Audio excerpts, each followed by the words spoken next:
Welcome, members of the Fae Court, to another episode of Phantology. This is Steven, and I have Ben and Josh on the line. And this is a special edition because they're both together. And if you check out our live YouTube video, you'll see that they look very much alike. What's up, guys? Hey, Steven.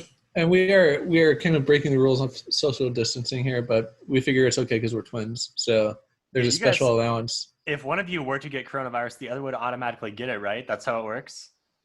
Yeah, I think it's passed, just kind of telepathically through twins. Yeah, for sure. Yeah. And if you're watching the YouTube video, you might see that we have cool AirPods in. They're, in fact, not AirPods. I got scammed on Facebook Marketplace into buying fake AirPods. Oh, no. But they came to our rescue because we did not have any other true wireless headphone that we could share. So thank you, slummy Facebook Marketplace, for selling me fake AirPods. But thank you, scammer, for saving the day. Phantology, thanks you. I took them to the Apple Store because I was so convinced that they were real, and it took them like 20 minutes to figure out they were fake. So that was kind of a consolation prize for me. These are the evils of Apple. Watch out. That's my message. Steven is not an Apple fan. Neither is Josh. Not so much. That's all right, though. We're not talking about that. We're talking about Dresden Files, Book 4, The Summer Night by Jim Butcher. We are plowing through these books in eager anticipation of books 15 and 16. Or is it 16 and 17? I can't remember. There's a lot of books. This is the fourth one. And this, in my opinion, is where it just continues to start to get better and better. This is one of my favorite editions of the Dresden Files, I think. What did you guys think of this book? So I will tell you that this book, I started kind of to lose interest in the Dresden Files a little bit. So this is my first read through, right? And I got so much whiplash from being so invested in like the vampire court and kind of all the plot lines that were being set up last time. And they were mentioned here, but I felt a lot of whiplash in like, oh, now we're going to change to Fairyland. And I feel like we lost a lot of momentum. There wasn't much talk of Susan besides him being super depressed about her. And so, I don't know. I just, you knew that Dresden was going to save the day again. And there wasn't too many, it wasn't exciting enough for me. I don't know. So that's kind of my hot take right off the bat here. So you required more continuity from book to book? Yeah, I figured that it was okay when it was like completely like kind of distinct from each other, like distinct plot lines. But the fact that they kind of tried to keep the vampire plot line going while changing to the Fae plot line wasn't working for me. I can see that a little bit. I understand that complaint because at the beginning of the book, we're not talking spoilers yet. We will let you know when that's happening. But at the beginning of the book, there is some stuff with the vampire court. And then it's mostly the Fae are the majority of the rest of the plot. So yeah, that is a valid complaint. I guess I would just say, look, you got to keep on reading these books because eventually he stops introducing new things and really starts to build upon what he's already brought out. He's kind of doing that already here.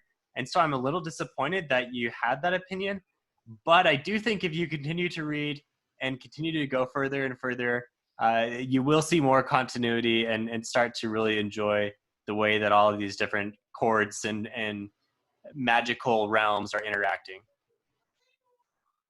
Listen, I sure hope that's the case. But like, I figured that by book 4, I'll be a little bit more into it.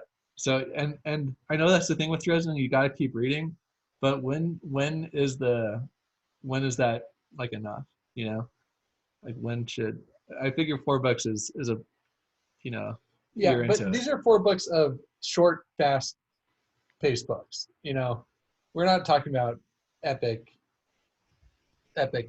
tomes here. We're talking about like maybe a quick, you can read it in a weekend, listen to it in a few days.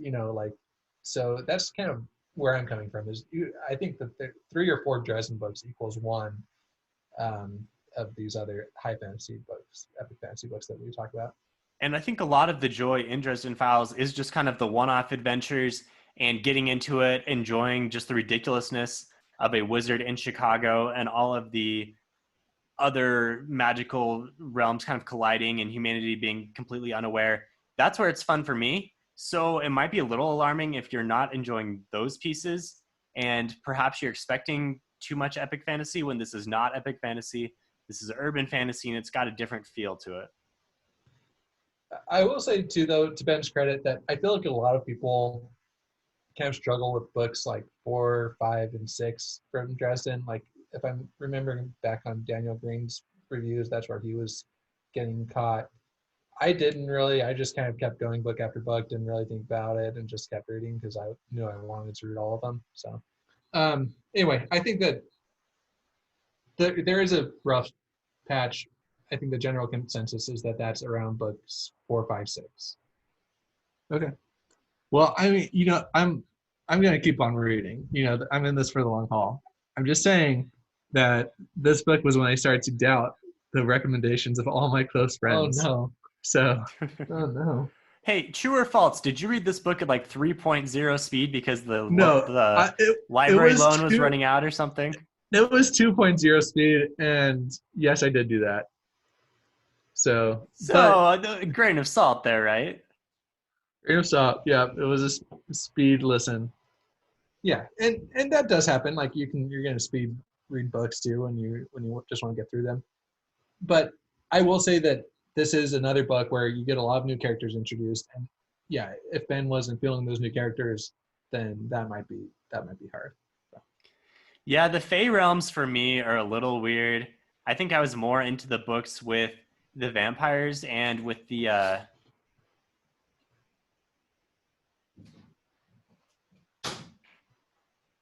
yeah, the Fey realms were a little weird for me. I think I was more into the books with the vampires and the coin people. What were those guys, Josh? I don't the think Ben's demon. in. Yeah, Well, I I don't know think Ben's been not yet. introduced. They're coming in future books. Oh yeah, those But- are my favorite books. Yeah, those ones for sure. So I think maybe in the next couple books you may have one of those to look forward to. Then Yeah. so look forward to more new characters coming in. Yeah, those are by far my favorite books, and partly because I think that Michael, really shines in those books too. Oh, yeah, Although he was they're completely like the absent fallen from this book. angels. Yeah, the Oh, the Denarians is yeah. that's the name I'm trying to come up with. I The was stuck fallen on angel Daenerys. people. Yeah. Yeah, not Daenerys Targaryen. She does not cross over into the Dresden Files, unfortunately. Although that would be pretty awesome. I think the whole world's stuck on Daenerys. If there is one author who could cross over something like that, I could see Jim Butcher doing it successfully. His first series called the Codex Alira, he wrote as, I think, a bet or a wager of someone that said you can't write a story that crosses over Pokemon and the Lost Roman Legion. And thus we have the Codex Alira, which is a 5 or 6 book series that I read several years ago. That's awesome. Well, listen, if there's anybody that can fail at peace talks, it is Daenerys. Ooh, yes. Ooh. Watch out for that. We actually did just get a cover release for Battleground while we're talking about the Dresden Files as a whole. So I'm excited for that book. That book's coming out in November. It's like towards the end of the year. Yeah. So should we move into spoilers for this book? Talk about Yeah, some plot so points? that's a bit of an overview for the book. Let's talk through the plot of the book. So full spoilers here if you haven't read Summer Night yet and don't want it spoiled, maybe stop listening. So the action starts with Harry, who is in depression because of Susan, and he is socially distancing, as we all should in these days, but he's doing it because he's depressed and doesn't want to deal with anything else. He's looking for a cure, but not having any success at all. What do you guys think of this? Like, was it believable? Were you into the Susan romance thing, or was it just kind of like, get over yourself, Harry? I think it's believable. I mean, I think that there should have been more to that, rather than just being depressed in terms of like plot elements. Like maybe that's what would happen in the real world. But I also found it funny that like as he was in this depression, he was just like brushing off assassination attempts like they're nothing. Like, oh, come at me, like there's an attempt on my life like last week. Oh, there's another one happening right now. It's all good. As a standard for Harry.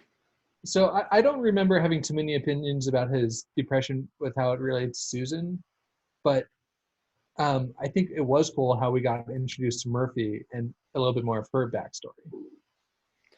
Yeah, that is a little bit later, but their relationship really starts to grow here, and you get to see Murphy as more of a dynamic character. Before we get into that, though, Harry meets up with Billy the werewolf, who was in the second book, may have been in the third, I don't remember, but he kind of pulls him out. There are toads raining down in Chicago because, of course, there's some kind of Fey war going on, is all we know at the beginning. And then the vampire court takes a shot at him, and right away you have multiple factions pulling on Harry. This is standard for every book. You always have at least 2 to 3 different groups, sometimes more, all trying to take out Harry at the same time. Poor guy. I mean, he's really got it rough, and it never gets too great for him, unfortunately. Yeah, but it's cool that he always has like his little friends that he can kind of rely on. You know, like all of a sudden he like knows these random people on the White Council that like have his back for no apparent reason, but other than they like him, I guess. So Well, he's always those been a people part are of the cool. White Council. Well, isn't this you said something like this is the first meeting that the White Council has been adjourned for that he's like a full wizard or something. So it's not like he like has lunch with these guys every day, you know? Well, isn't that the thing that he's not a full wizard yet? And so they're there. They're mad at him, first of all, because he got him into a war with the Red Court. Obviously, not a good move for a member of the White Council, but he's not a full wizard yet. And in order to earn his full wizardship or risk being cast aside, and if he's cast aside, the Red Court's going to easily take him out, he has to go forth with the favors that Mab, one of the Fey Queens, has demanded of him. That's kind of how the plot begins. Yeah, well, and so that scene with Mab introducing her was really interesting because she came in and you know, obviously didn't introduce herself. He figures out who she is, and then she requests him to be what was his title that she gave him? I think he's, The emissary or something. yeah, champion, emissary, something, Well, ambassador. if we back up, she purchased his debt from his Right. fairy godmother, Right. and said that like she's going to require 3 boons from him, like 3 favors, and the first one is this. He gets to decide if he takes Yeah. anything. He says no, and she's like, I think you're going to want to take the deal, and then boom, he's like either going to be like excommunicated as a wizard and face the full wrath of the vampires, or help her complete this task. Isn't it kind of messed up how arbitrary the number of favors required are? I mean, he made this debt with his fairy godmother, and then Mab purchases it, and then she just kind of decides, oh, I need 3 favors. I mean, that's always the number of wishes and favors you have to provide, but come on, maybe just 1 favor is enough to cover the debt? Why is it so big? There could be some magical symbolism behind the number 3 with favor, Stephen. We don't know. Well, I'm sure there is, but it just seems unfortunate to Harry that that's how many he's got to do. Because this one, the 1 favor that is in this book, takes a lot of effort. So 2 more, that's not looking good. Yeah, I did think it was interesting too. Jumping back into the Wizard Council, this was our first introduction to the Gatekeeper guy, right? He was the deciding vote on if Harry was to become a full wizard, and he said, "Well, has Queen Mab picked her emissary yet?" And Harry said, "Yes, she has." And then that's when they decided that he was going to, if he passed her test, that he would be admitted to be a wizard. Yeah, what was your general impression of the White Council, Ben? I thought they were kind of fun. There's several different personalities there, and you get to meet his old mentor, Ebenezer, and the Merlin, and you kind of see what the politics there are. They're not there for a super long time, but I think it's a nice way to introduce them. Yeah, I was most intrigued by the gatekeeper guy. It made it seem like there was some time travel. Like he wasn't sure exactly what time it was. I don't know. So it feels like he could potentially have some ability to travel through time. And then I feel like the thing that is sparking this meeting is the fact that Harry's mentor's mentor was killed, right? Ebenezer's mentor? You're talking about Justin, who Harry killed. No, the vampires killed somebody, assassinated Oh somebody. yeah. So you're talking about the Winter Knight, right? Who was No, killed. they No. assassinated a wizard. Um, Oh, Yeah, yes, yeah, that's there's right. There's two. an empty seat on the council. yeah. Yeah, there's an empty seat, and that's where Harry's gonna fill. Yeah, I'm not sure who was killed, but they were blaming it on Harry because it was kind of an escalation of this war that Harry had started. Yeah, so several people have been killed, and we're kind of talking about all of them, I guess. Let's talk about the reason that what Mab's favor is in the first place. So her Winter Knight was killed, right? And she needs retribution, and she needs to know what's going on with that. This guy's name is Ronald Rule. Do you guys know why that name is significant? No, No. tell us, Stephen. Yeah, so ever heard of an author named Tolkien? Yeah, I mean, I have heard of that Any person. idea what the two R's in his name stand for? Oh, ooh, Yeah. I have. Is it Yeah. Ronald Reagan? No, not Ronald Reagan, Ronald Rule, No. the name of the Winter Knight who was killed. So that's just kind of a fun little, How did you? fun Was that little a piece of trivia. Wikipedia? Was that a Wikipedia thing, Stephen, or did you just know that? Look, I know a lot of things, so I can't Wow. divulge the source of my knowledge, but I came up with that, and that's the kind of thing that I think Jim Busher does really well, where he'll just embed these little things and pop culture type things going in. For example, like this fight at Walmart is awesome as well because you just have the combination of the unknown and the known, and that's what really makes Dresden Files fun for me. Yeah, I agree with that. Okay, So Mab is the queen of the Winter Court. Her knight was killed. And to just kind of break down what the court is like, there are several tiers to it. Well, first of all, there's the Winter Court and the Summer Court, two different opposing factions that basically provide balance in the universe. And they're going to war right now, and that's why there are toads raining from the sky, for example. So there are the queens who were, which are like the queen mothers who we see briefly. Then there are the queens who are, and that's Mab and Titiana, and Mab is the winter, Titiana is the summer. And then there are the queens who are yet to come, who are the winter ladies, right? Is that their title? And they're Mav and Aurora. And then you have the knights, who are Ronald Rule and Lloyd Slade. yeah, so that's a lot to keep track of for me. And the way that was kind of introduced in this book was through the Talking Skull. What's his name? Bob. Bob. So it was very much like a information landslide. Like, you know, like I was listening to it, I was trying to keep up with it. I almost had to like start writing things down. You know, I had to go at 1.5 speed. I almost had to slow down. The dreaded 1.25 speed. But I felt like it's tough because whenever Harry doesn't know something, he just goes down and talks to his magic all-knowing skull, who's able to illuminate the path for him. So yeah, that was a little disappointing. Kind of seemed like Harry should have known this information already. It seems pretty basic, and his godmother is part of the Fae Court, so shouldn't he already know this? And it's also disappointing because Bob is awesome, and so it's a little unfortunate that he was just relegated to an info dump role in this book. yeah, I agree with that. Just one romance novel, and then Bob spills his guts that he doesn't have. So the action continues here. I guess Harry's been sent on his quest now, and he goes and does some investigation. He goes through a few different channels. One of them is his trusty friend Toot Toot, member of the Fae Court. Or not the Fae Court, but he's just a little pixie Fae guy. Toot Toot is summoned by Pizza, of course. Do you like this character? Do you think he's funny? I really like him.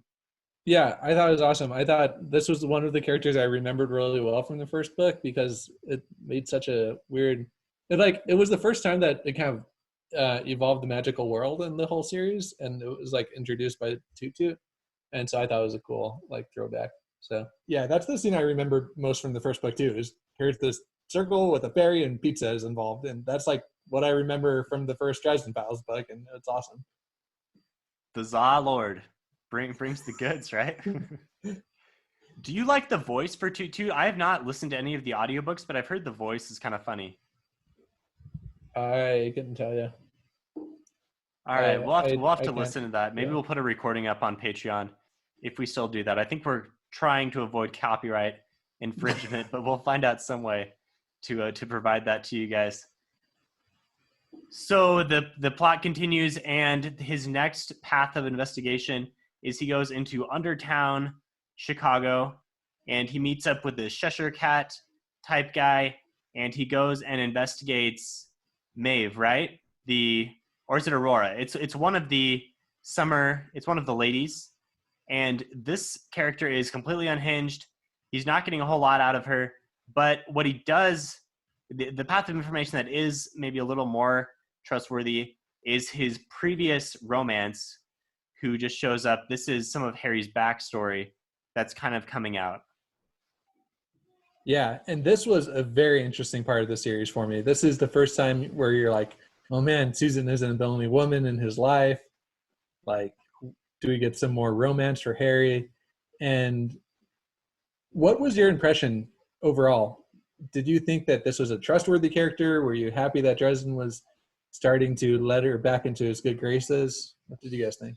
I'm going to save my Elaine comments for the worst of the best. Okay. I thought you love all characters named Elaine. Oh, when they're freaking queens, heck yeah. Queen of Andor. All right, so maybe Ben's not a fan of the previous romance. I was okay with it. I mean, yeah, we're unsure how trustworthy she is, which kind of makes for a compelling plot, and she is being manipulated. So I thought it was interesting, and it provides some access into Harry's backstory, which has been sorely needed up to this point.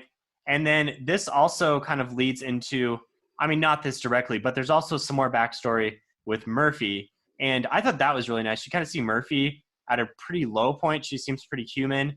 And then you also see her on the other side being completely awesome, taking down a giant tree monster in Walmart.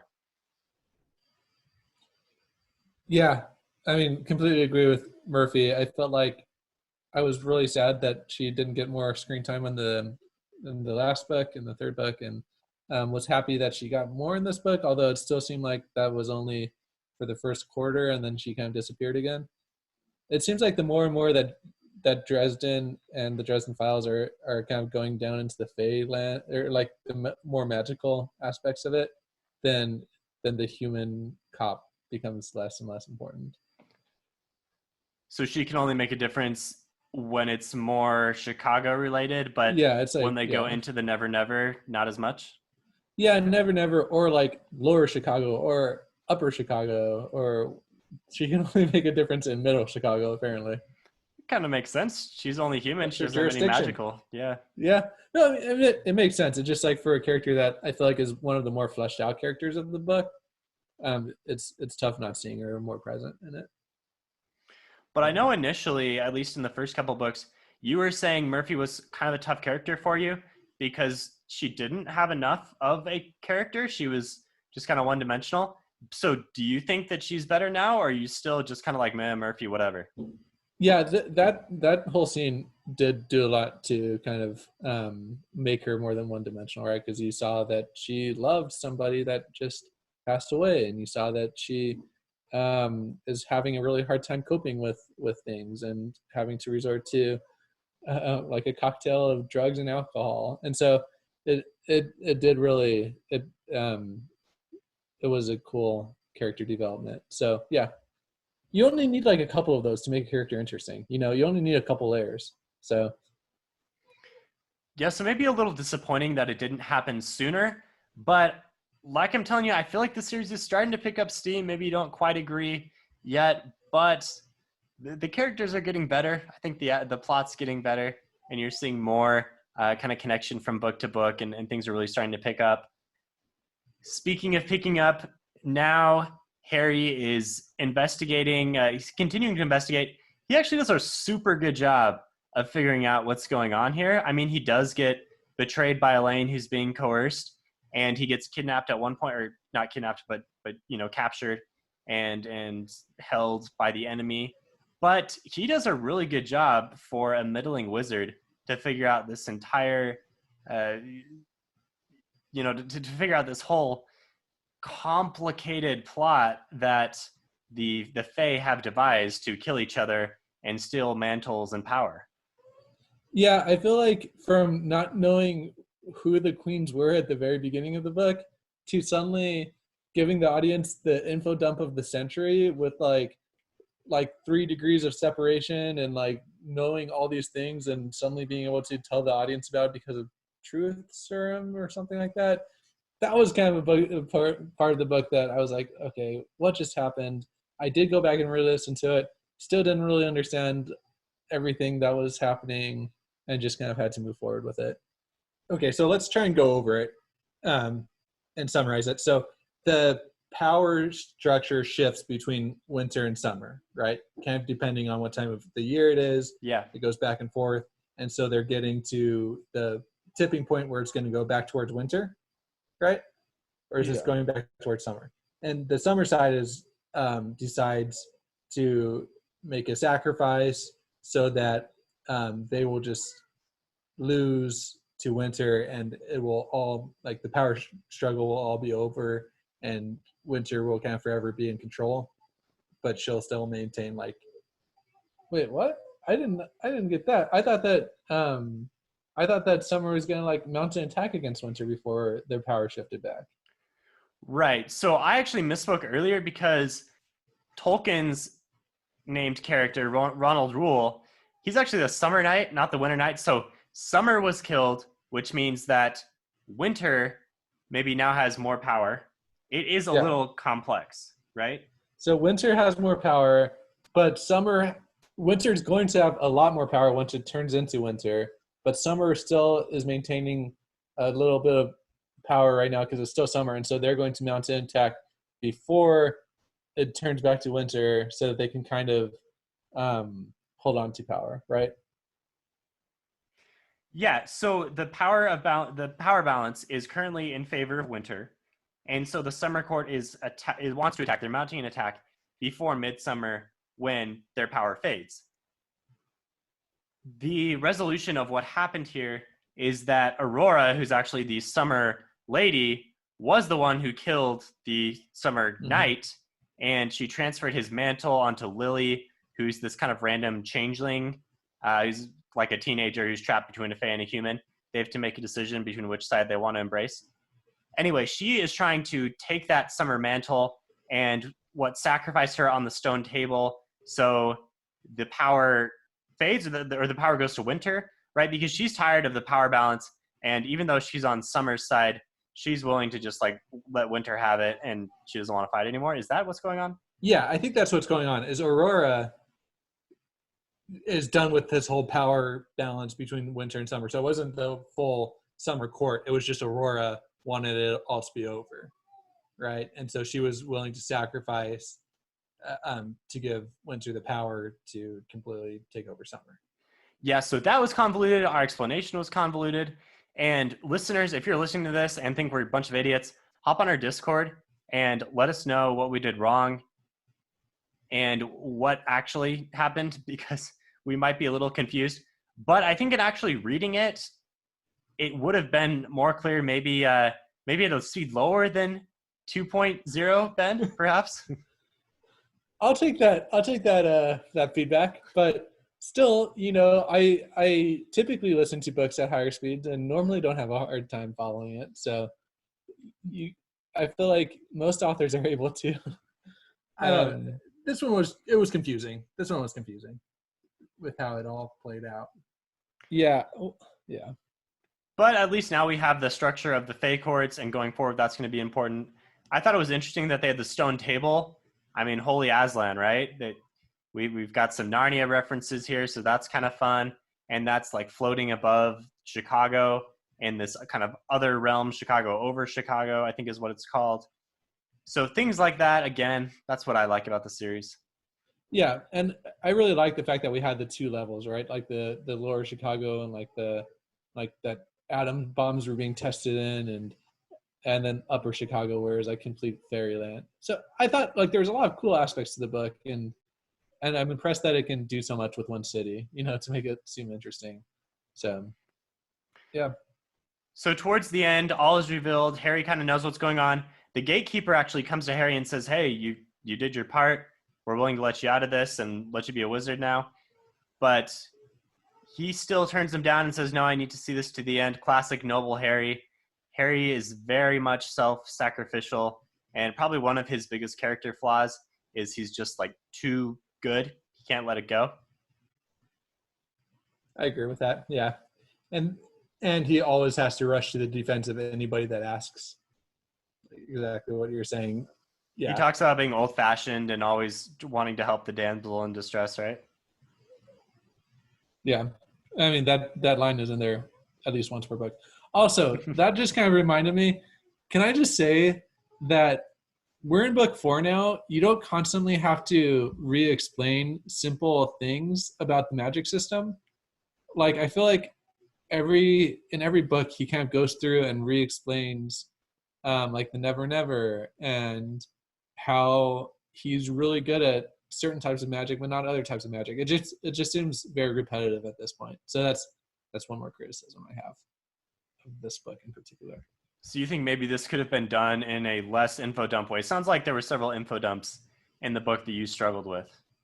Well, I think the repetitive info dump of the basic magic system that we're familiar with, like that he uses his staff to like strengthen his power, and that he only knows fuego as a spell, and also that he always has to rush to the defense of the damsel in distress.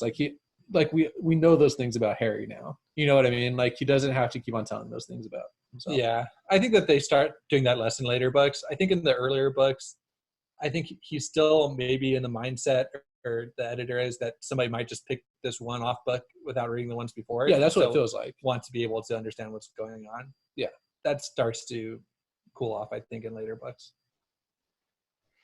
So once again, read the later books. Keep on going. So, Let's just talk briefly about the final battle here. So they meet up. Harry's got his bunch of sidekicks. They confront all the Fae are fighting each other. This is what's been hinted at through the majority of the book. And eventually Harry goes in. He arms Toot Toot and his pixies with like wire cutters, steel cable cutters or something. I think box cutters. Yeah, box cutters. That's what it is. Wire cutters would be hard to do a lot of damage with. Yeah. Well, I mean, they're pixies, so maybe they can't be too big. But yeah. Okay. So he gives them some cutters of some kind that are metal. Metal is the important word here. And iron, right? Iron is of course that he probably got from Achilles Walmart when he was fighting everybody else. Yeah, he probably just picked them up from Walmart. There was a sale, and he nabbed some while it was being destroyed. So then the pixies are the ones who take out Aurora, who is, of course, this scheming summer lady who caused this led whole by thing. Toot Toot. Yeah. And then Lily, the changeling, becomes the new summer lady, picks up the mantle. That is an important thing to note going forward, is that these different mantles of the different parts of the Fae court always have to have someone owning them. They're going to always be picked up and passed along. If that's one takeaway you have in the book, remember that. And let's just do one final summary of the different mantles we have. We have the Queen's Past, right? Yeah, the Queen Mothers. The Queen Mothers. Then Stephen, you run through these because you're better at this. And then like the Queens, who are the current queens, and then the queens who are going to come, who are the ladies, and then the knights, who are like the champion emissaries, who are kind of the ones who can cross the lines and do the dirty deeds that the noble ladies don't want to do. Yeah, and it is interesting to see the knights being introduced and start to be given key roles in this book. And that was another scene that I remember from reading this book, is seeing Toot Toot taking these people out. I loved it. This is why I can come for Dresden, Yeah. A little fairy taking out the queen, one of the head fairies, with box cutters and pizza. It's awesome. Yeah, I agree. That scene was probably the best of the book.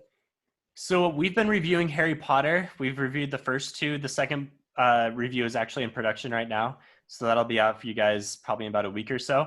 But one of the things that I wish Harry Potter had more, as I'm spending the time to do these reviews is I wish there was more of a crossover between the muggles and the magic. And Harry Dresden does this much better because it's often the muggle magic, so to speak, that makes the difference at the end of the day. Yeah. Exactly. It's Harry being willing to be open to whatever it takes to need to get the job done. And that's what allows him to win, basically. And I think that Harry Potter does that in its own way, but not with bringing in muggles a lot of time. It's not like Harry pulls on knowledge that he gained from being raised by muggles to really win the day very often. Can we just say that wizards are very very biased against muggles? Like even the good ones like the Weasleys think that muggles are all idiots. Anyway, No, Arthur Weasley loves muggles. No, but even Arthur Weasley, it's kind of like a fascination. Yeah, it's like a weird. They treat it as like a weird fascination that he has. Yeah. Like if you were to go to another culture and just like think that everything that they did was super interesting and be like way too into it, that would be a little bit weird, right? Yeah, it'd be totally racist. Yeah. So so what should we do? Should we do the worst of the best here of the? Yeah, I think we've talked about all the scenes I remember. So, all right, Josh is excusing himself. Let's hear your worst of the best. And if you want to hear more Harry Potter takes, watch for Harry Potter and the Chamber of Secrets review coming out next week sometime, whenever I can finish editing it. Yeah. Okay. Worst of the best for me was E freaking Lane. Like, I loved it and hated it. I loved it because we absolutely needed to meet her. It's been hinted at. We know that whenever a fire character disappears in a fire, that they're probably not dead. And there was some cool symbolism because Elaine disappeared, or not Elaine, Susan disappeared in a fire and ended up not being dead. So, I thought that again, Elaine was just relegated to like an info dump person. Like she came in the scene when you needed her for a like plot device, and so that felt really forced to me. It also felt really forced that like right when Dresden talks about Elaine for the first time with why can I never remember a freaking name? The police person. Murphy, man. Come on, dude. Okay. This is embarrassing. Right when Dresden brings Elaine up with Murphy, like she's all of a sudden waiting back at his house. It's just like there's a lot that I loved about it and a lot that I hated about it. So, yeah, that was my worst of the best there. Yeah, agreed. That is a little disappointing. And I'm not going to say anything about future books, but knowing what I know about future books, I agree that she is a disappointing character. I don't know that I have a super solid worst of the best, but I did want to mention one really fun moment was when the battle is starting and Harry runs in. Do you guys remember the line that he shouts when he runs in, his battle's joined? I remember the scene and I remember thinking it was funny, but I can't remember the words that were used. So he runs out. Stretch forth thy hand. No. I actually liked the line. It was not as bad as stretch forth thy hand, which is a Stormlight thing that we worst of the bested earlier. But the line was, I don't believe in fairies. He runs in and he shouts this, this is a Peter Pan thing, right? Yeah. Yeah. That's pretty I liked awesome. It. Yeah, it wasn't a worst of the best. It was like a best of the best because I liked the line. I liked the scene. I don't know that I have a super solid worst of the best. I did also really like the Walmart scene, which I think we mentioned, when Murphy takes down, what is that thing? It's like a chlorofiend or something, giant plant monster, and she chops it up with a, what does she use? She uses a... It was something weird. Well, didn't they burn it as well? I feel like he poured gasoline on something and burned it. For some reason, I can't come up with the name, but like you pull the cord and it chainsaw. Yeah, chainsaw. So yeah. So Murphy uses a chainsaw on the chlorofiend, cuts it up. Awesome scene. Yeah, I don't know. My worst of the book would have been Elaine, and also just kind of the complex plot line that was a little hard to recall, like who was doing what and which one was scheming with which one. And I think that was a lot to do with the fact that it was info dumped at the beginning and there wasn't enough build up in previous books. But now that you know it, there's no excuse for the future books when the Fae courts are going to continue to be important. And hopefully the vampires continue to be important too, because they just kind of disappeared after he started going after the Faeries. Yeah, I will tell you that there is somewhat of a cycle. In fact, I don't know what the exact pattern is, but it's like every so often, like book X plus 5 or whatever, and this pattern continues. There's a book that's more devoted to the Fae. There are books that are devoted to the vampires. There's books that are devoted to the Denarians, who you have not met yet, Ben. But that's going to continue. So if you're looking for like vampire in books, that's not going to happen. So you kind of have to remember a little bit, but they are shorter. So I think it's fine. And they continue to pop up at least a little bit. Okay, gotcha. So as long as I can keep track of this complex pattern, then I should be okay with it. You don't have to know the pattern. That's just an extra thing. No, I remember you telling me this pattern when I was reading it for the first time, Stephen, and it like blew my mind. I was like, wait. And I went back and looked at all the books. I'm like, yeah, that is the case. Do we know then what the 2 books coming up are going to be about? Is there enough extrapolation there? Yeah, you can infer. Okay. Well, don't infer too much because we don't want to spoil those for the one person here that's not there yet. Cool. All right. We'll see how far we get into Dresden Files and if we're able to get to book 15 or 16. I cannot remember which number it is. But Peace Talks comes out in July, so we want to be ready for that. If not, at least Josh and I will read it and give you guys a review as soon as that drops. So thanks, Ben and Josh. And hopefully this video turns out and listeners can see your smiling identical faces together. Yeah, and I guess before we end, shout out to our Patreon supporters.